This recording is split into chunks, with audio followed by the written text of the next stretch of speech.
Bienvenidos y bienvenidas a Conversaciones en la Nube. Hoy nos acompaña Delfín Rodríguez Ruiz, catedrático de Historia del Arte de la Universidad Complutense de Madrid y autor de Ediciones Complutense. Gracias por estar con nosotros. Muchísimas gracias, Manuel. Querido Delfín, ¿cuándo surge tu vocación para ser historiador del arte? Pues me surgió pronto durante el bachillerato.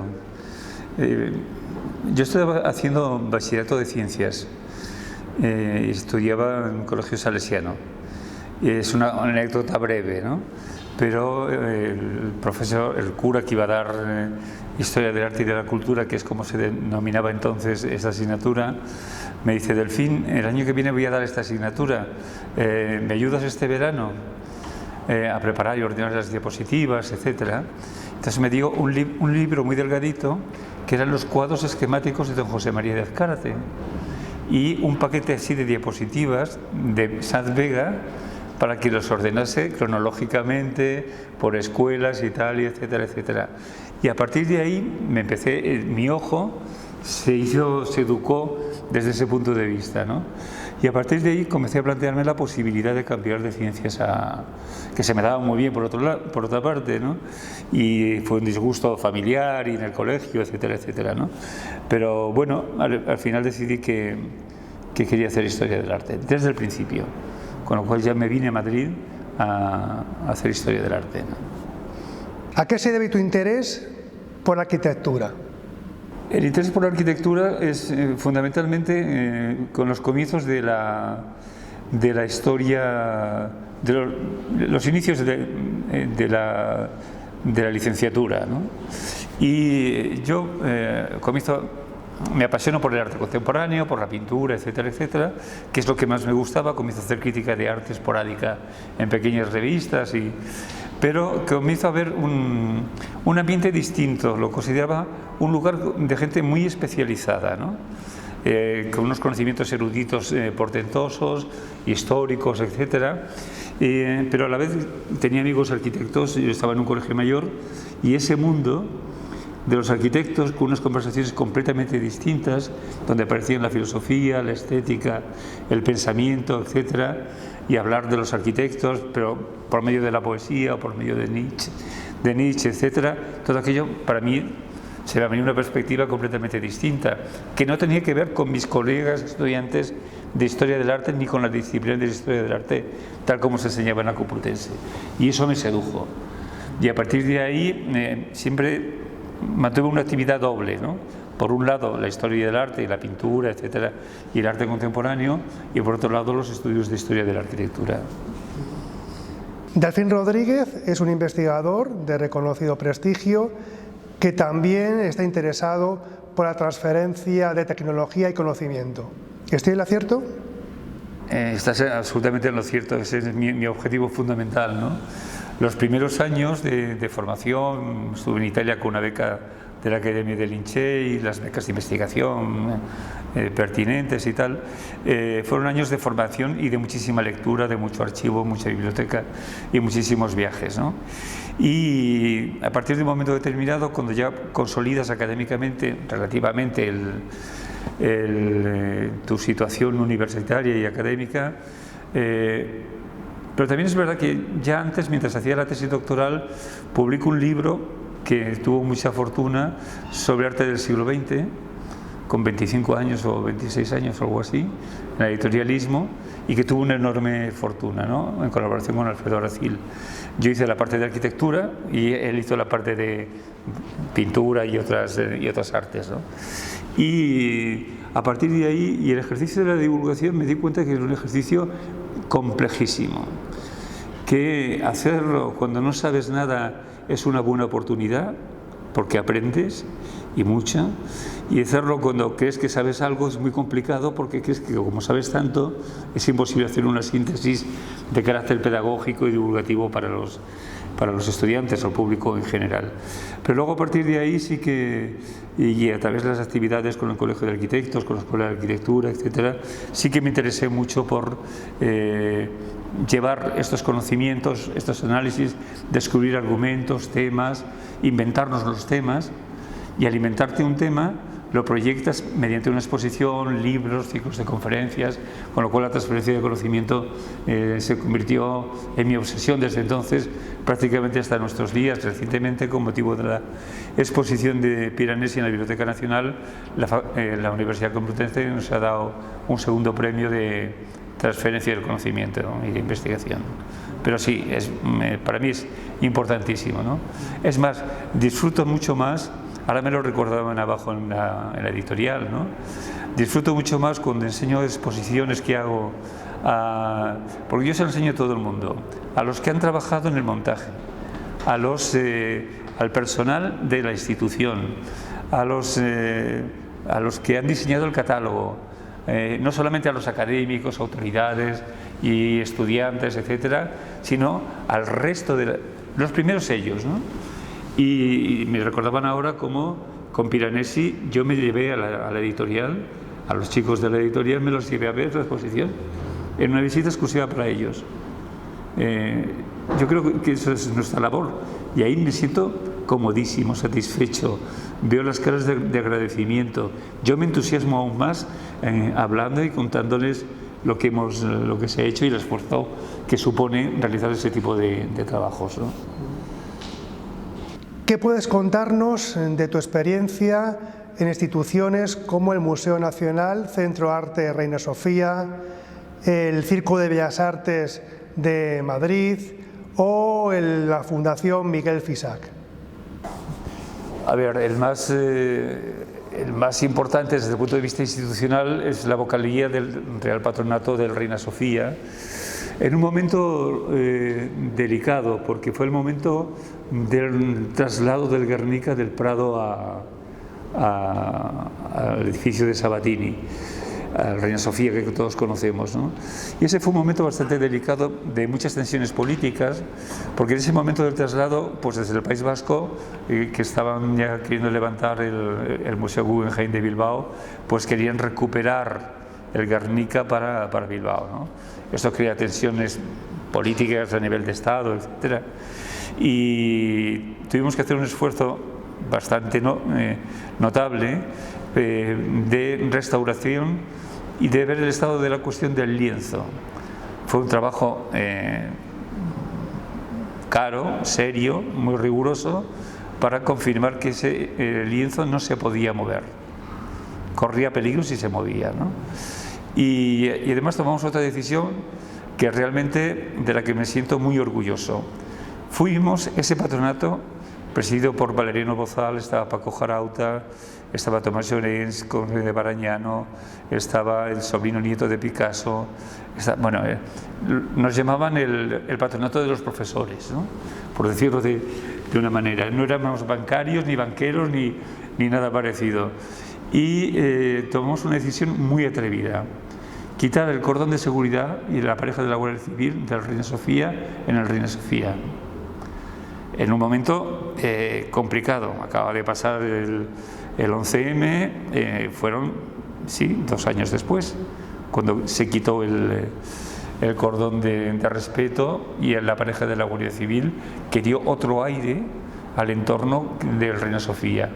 Y a partir de ese momento, ese centro, que había nacido como un centro de arte contemporánea, de cultura contemporánea, se convierte en un museo.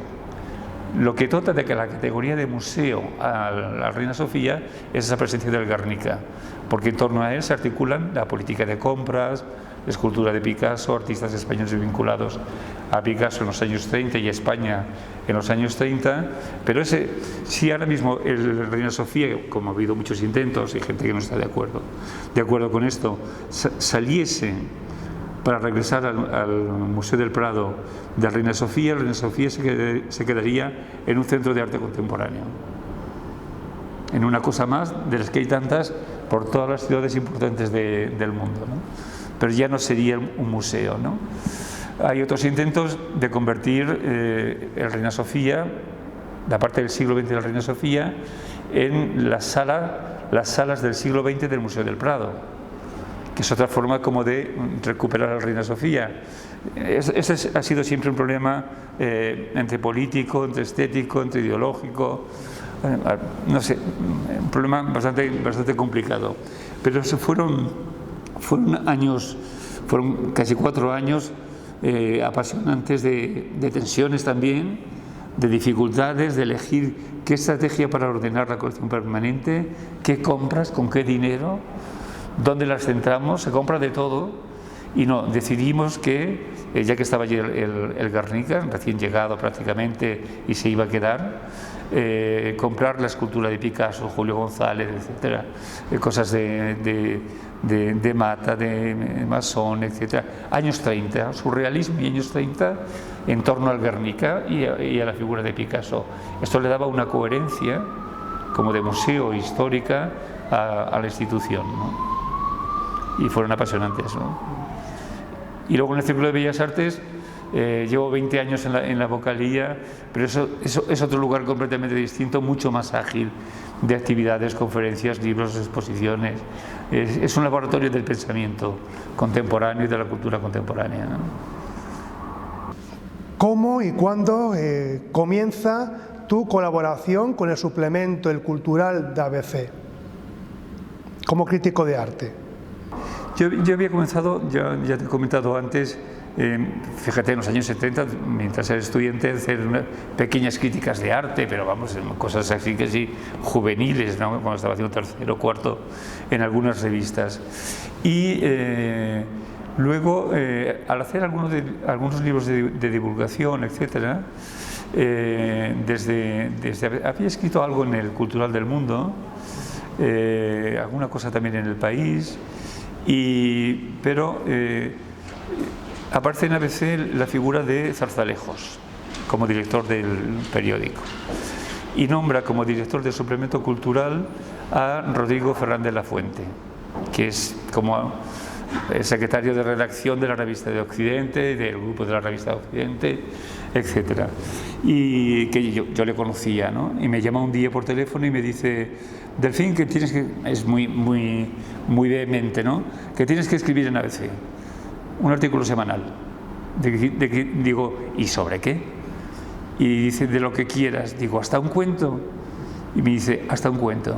Y lo primero que escribí fue un cuento.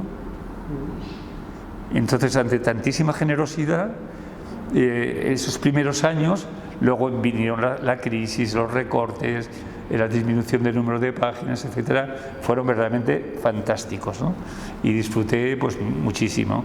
Es un trabajo muy pesado, que lleva muchísimo tiempo, porque yo me veía las exposiciones, me leía los catálogos, esos catálogos gordos, etcétera, para luego poder hacer una cosa que fuera relativamente... Pero disfruté y aprendía mucho, y sobre todo me mantenía como al día en temas que no tocaba ni en clase ni en trabajos de investigación, los estaba viviendo con esa experiencia de la crítica de arte, ¿no?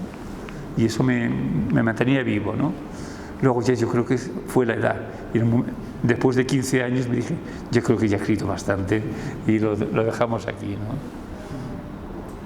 Delfín Rodríguez es culpable y responsable de una vasta producción bibliográfica. A tu juicio, ¿cuáles de tus obras deben de estar de forma obligada en cualquier biblioteca universitaria? A ver, esta es una pregunta complicada, ¿no?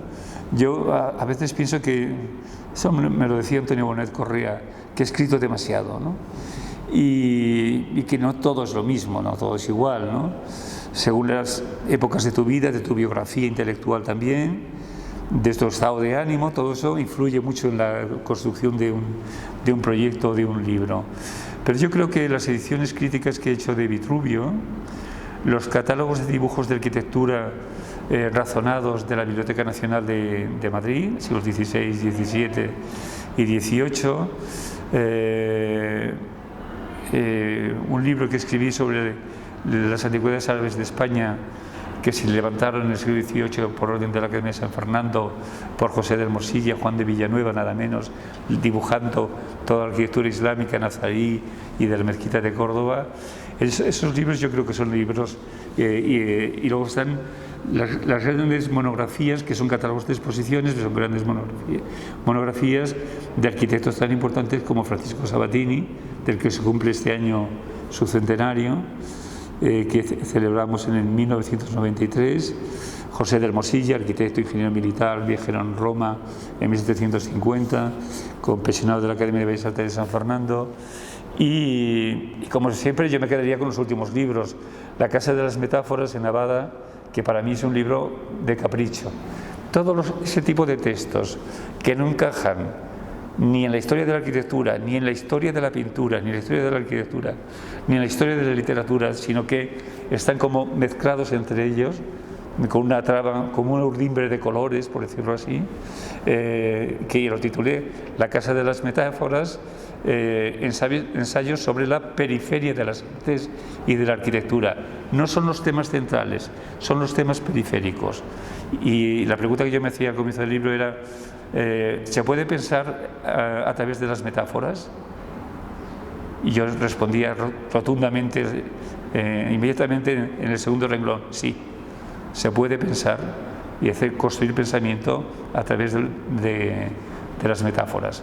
Esto procede del formalismo ruso de los años principios del siglo XX, de Eichenbaum, Vítor Szlowski, que a mí me parecían. Szlowski tenía en un libro que tradujo la editorial Comunicación en el año 70, estaba yo estudiando, 73, 74 aproximadamente, contaba una historia preciosa para explicar la diferencia entre la metáfora y lo literal, ¿no? Lo metafórico y lo literal. Y contaba la historia de que el tipo de uno de los zares, un escribano, iba pasando nota como de los ascensos y méritos de miembros del ejército del zar, ¿no? Y los copiaba limpio de los documentos que tenía al lado. Y al copiar a limpio se saltó un renglón. Decía: fulanito de tal, el teniente T guión, y seguía después, tiene el mérito de no sé qué, no sé cuánto. Se había comido una línea. Pero lo que ocurre es un cuento, ¿no? Lo que ocurre es que ese teniente, después, que no era nada, fue ascendiendo por mor de la edad, de los años, etcétera, hasta el cargo de mariscal del ejército de los zares, ¿no?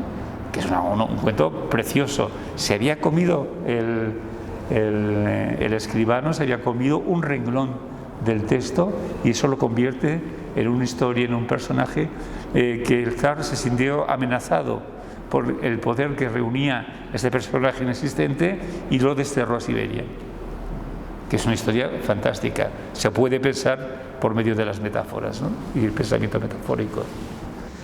Sabemos que has sido comisario de numerosas exposiciones.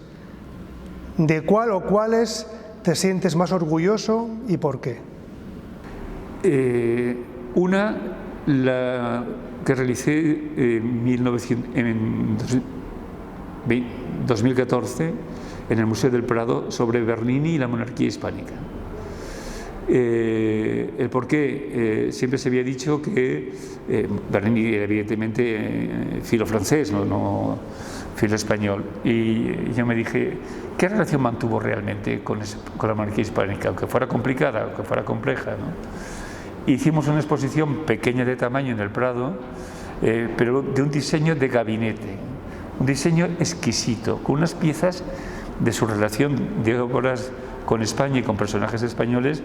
Realmente yo estoy muy contento de esa exposición, que se decoró en un color rojo cardenalicio, que con los bronces y los dibujos que se conservan en España de Bernini, y algunos retratos también de Bernini que se conservan en el Prado, y otros que trajimos de distintos países, quedó pequeñita, pero como una joya, como un joyero, ¿no? Una cosa, y de esa me siento feliz, porque además yo estuve en Italia en 1980 al acabar la carrera con una beca de la Academia de Lincei de 8 meses aproximadamente, para estudiar Bernini y el universo barroco, dirigido por Giulio Carlo Organ y Marcello Faiolo, y eso para mí fue una experiencia única, con lo cual retomaba casi al final de mi vida los comienzos de mi formación, estudiando a Bernini pero en relación con España.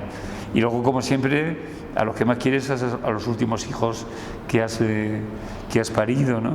No sé si es así, pero bueno, en cualquier caso, El Piranesi, que hemos hecho en la Biblioteca Nacional el año pasado, yo creo que ha sido una exposición de referencia a nivel internacional, porque ese Piranesi tan importante, los fondos de la Biblioteca Nacional que proceden de la colección real, no eran citados por ningún estudioso de Piranesi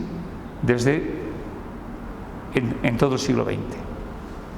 Lo desconocían absolutamente los piranesianos, la secta de piranesianos, y esto lo puso en valor y se quedaron asombrados de la colección de Piranesis de la Biblioteca Nacional procedentes de la Biblioteca Real, con encuadernaciones extraordinarias, etcétera, ¿no? Yo me siento muy feliz, y para darlo a conocer invité a 20 y tantos especialistas en Piranesi, extranjeros todos, para que difundiesen esta colección de Piranesi. Siempre se hablaba de la colección de Piranesi de la Vaticana, la colección de Piranesi de la Biblioteca Nacional de Francia, de las grandes bibliotecas del mundo y museos del mundo, pero es que esta no tenía que envidiar a ninguno.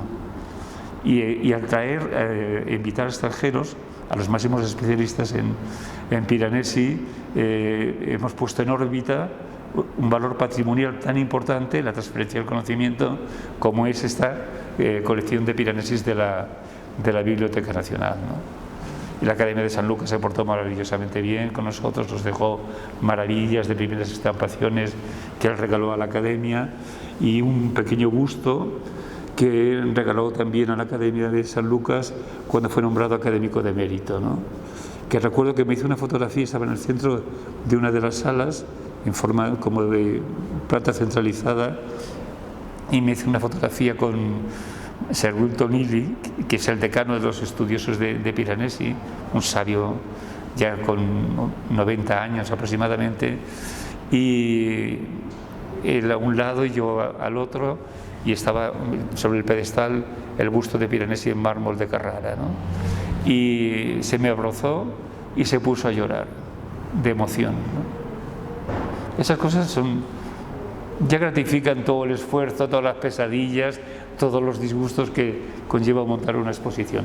Y la otra, que yo creo que fue muy interesante para nosotros, fue la de Ventura Rodríguez en la Real Academia de Bellas Artes de San Fernando. Yo de esa exposición me siento muy, muy orgulloso, ¿no? ¿Quiénes son tus referentes de la arquitectura contemporánea?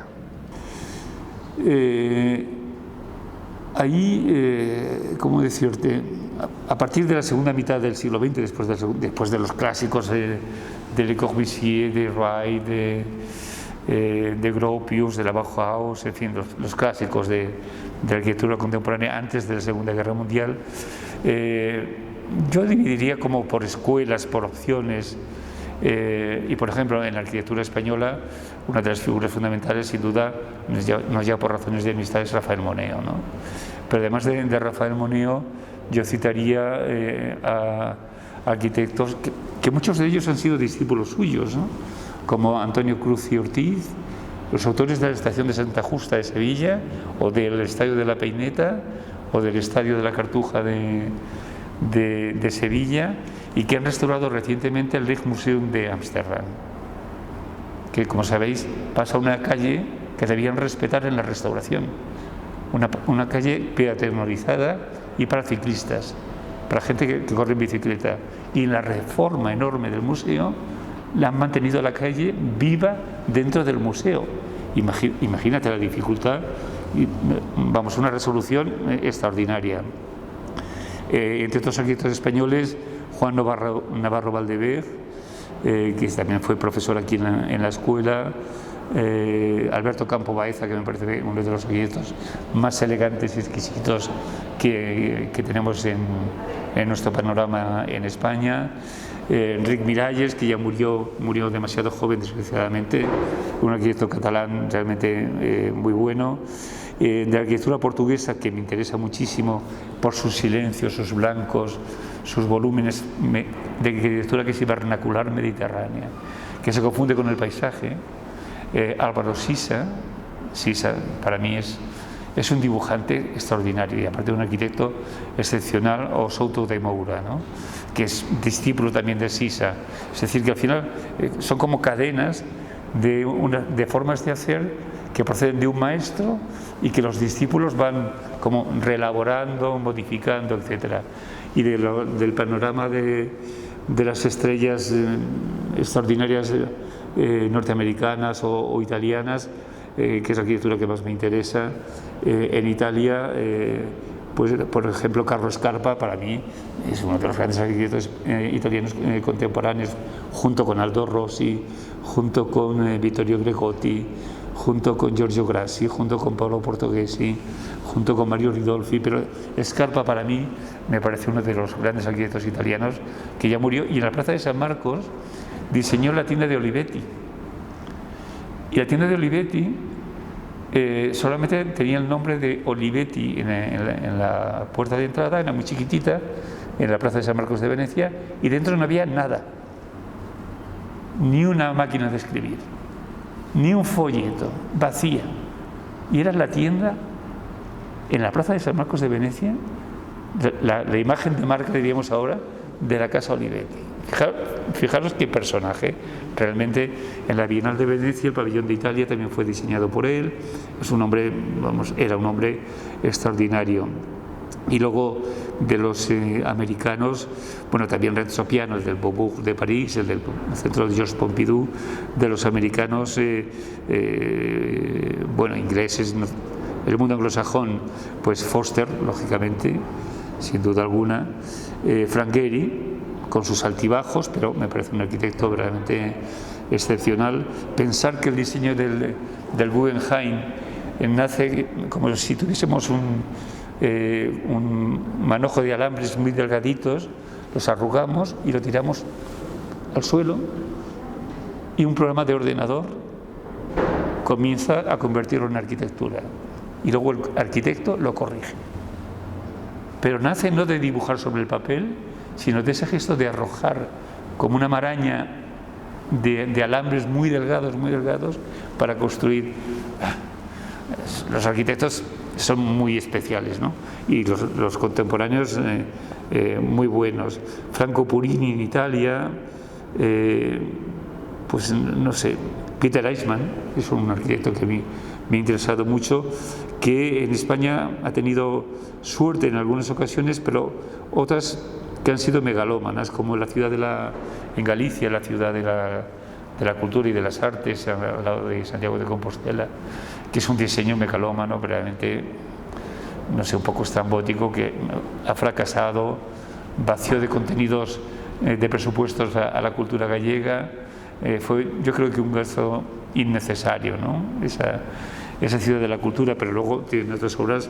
Richard Meyer, el autor del Museo de Arte Contemporáneo de Barcelona, en el Raval, al lado de la Facultad de Geografía e Historia de la Universidad de Barcelona, que me parece una joya arquitectónica, que tiene un inconveniente.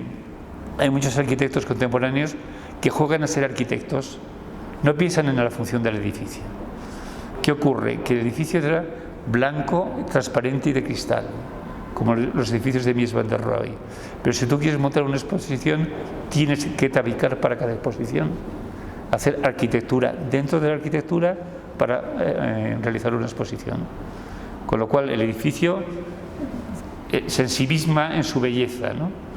Pero realmente luego, si vas a hacer algo funcional dentro, tienes que inventarte otra arquitectura que cobije lo que vas a exponer. Eso es muy frecuente en los arquitectos, ¿no? Esta especie como de eso desde antiguo, vaya, que no, eso no es nada nuevo, ¿no? Y esos serían los arquitectos que más me interesan, ¿no? Recientemente has sido ganador de la 23ª edición de los Premios Nacionales de Edición Universitaria en la categoría de Ciencia, Tecnología y Arquitectura, con la obra que tenemos en pantalla, En el atril, ensayos sobre historia de la arquitectura del siglo XVIII en España, tradiciones hispánicas y modelos europeos, publicada por Ediciones Complutense en el año 2019. ¿Cómo recibes la noticia? Primero con sorpresa, porque desconocía la existencia de estos premios, pero después pues con muchísimo agradecimiento, enormemente honrado, sin duda alguna, y después concebí y pensé que cuando te dan un premio es porque ya te has hecho definitivamente mayor, ¿no? Es decir, bueno, esta es la constatación de que ya no soy un joven, ¿no? Y la recibí gratamente, porque además es una obra que refleja, digamos, que casi mi pensamiento sobre la cultura arquitectónica del siglo XVIII, planteado de una forma distinta a la tradicional, prestigiosa, importantísima, etcétera, pero que yo a lo largo de 30 años fui cambiando. Espero haberlo conseguido, porque sí que hay mucha gente que me ha creído al final, y que en efecto no existe una confrontación de enemistad absoluta entre la primera mitad del siglo XVIII y la arquitectura castiza, etcétera, y la segunda clásica, ilustrada, el mundo de la razón y de las luces, sino que con Isabel II y con Felipe V ya comienzan a introducirse ideas nuevas, intereses nuevos, la cultura cosmopolita europea, y eso abre el camino ya en la primera mitad del siglo XVIII a la renovación posterior. En muchos casos, además, buena parte de las aportaciones e innovaciones más importantes desde el punto de vista científico, la Academia de San Fernando, los novatores en Valencia, etcétera, en realidad su producción intelectual es de la primera mitad del siglo XVIII, aunque luego las consecuencias, digamos, prácticas o más efectivas sean de la segunda mitad del XVIII, pero la reflexión coral en tiempos de Isabel de Farnesio y Felipe V fue muy importante, ¿no? Y eso es lo que se propone el libro. Sabemos que dicha obra fue presentada en la Accademia Nazionale di San Luca en Roma. ¿Cómo recuerdas ese momento? Bueno, es un momento en el que yo personalmente no solamente estaba emocionado, sino que yo levité, ¿ya? Para mí la Academia de San Lucas es como mi segunda casa, ¿no? Conozco a los académicos, son muchos años yendo a trabajar allí, a estudiar, a ver planos, dibujos, el archivo, ver exposiciones. Los académicos y la gente que trabaja en la academia me tratan como un hijo o algo parecido. Y claro, es una institución de un prestigio internacional desde el siglo XVI, verdaderamente extraordinario. Príncipe de la academia fue Antón Rafael Mengs, también algún español, lo fue como Francisco Preciado de la Vega, pero Federico Zúcaro, grandísimos artistas, Antonio Canova, grandísimos artistas, escultores y arquitectos, ¿no?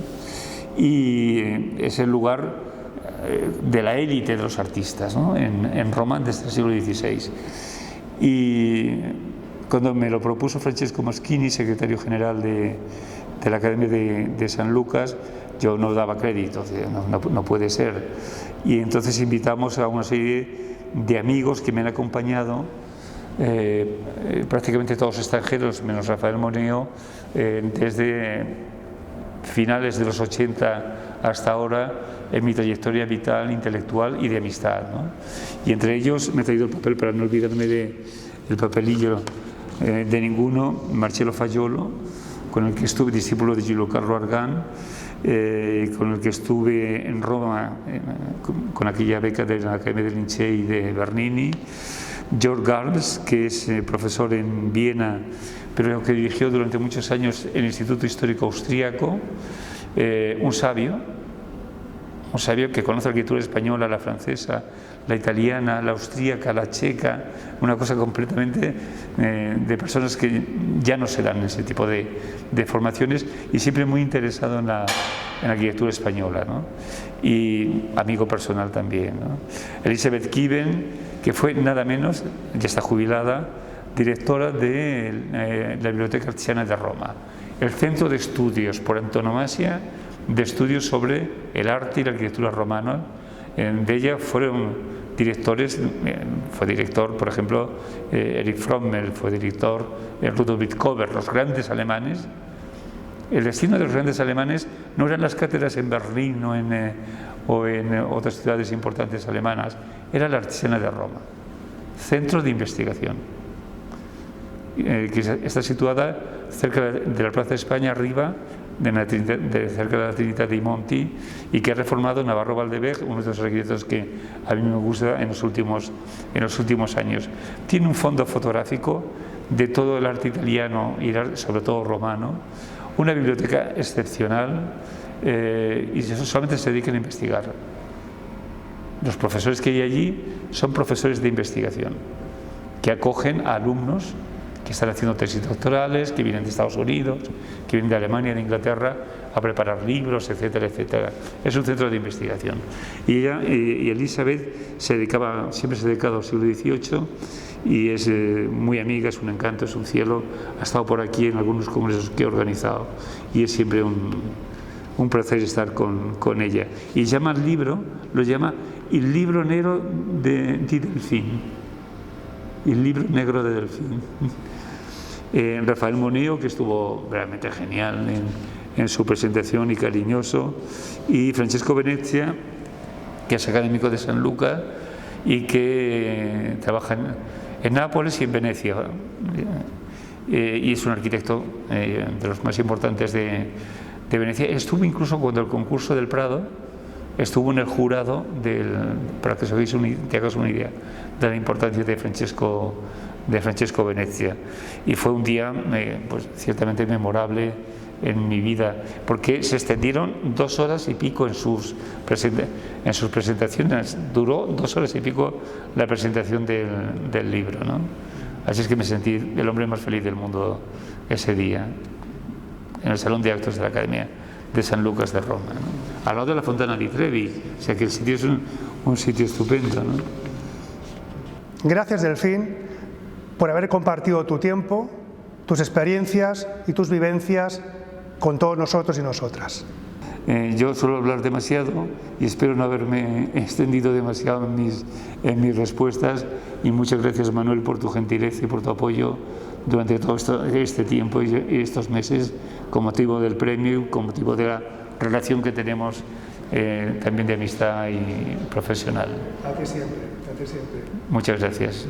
Agradecemos al doctor Delfín Rodríguez Ruiz, catedrático de Historia del Arte de la Universidad Complutense de Madrid, su presencia en Conversaciones en la Nube. Hoy hemos tenido un maestro de los clásicos, de corte humanístico. Les esperamos en la siguiente entrega de Conversaciones en la Nube. Gracias a todos y a todas.